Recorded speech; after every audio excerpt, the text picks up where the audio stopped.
Ồ, mát vậy. Ghê hả? Cưa.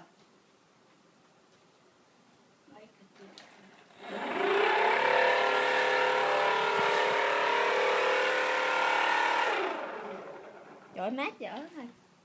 Mua cục điện đó. Nói ngại cục điện đó. Chỉ cần nằm im thôi. Ca Dũng thử đi. Nhưng mà thử cho nó sạch. Để sao?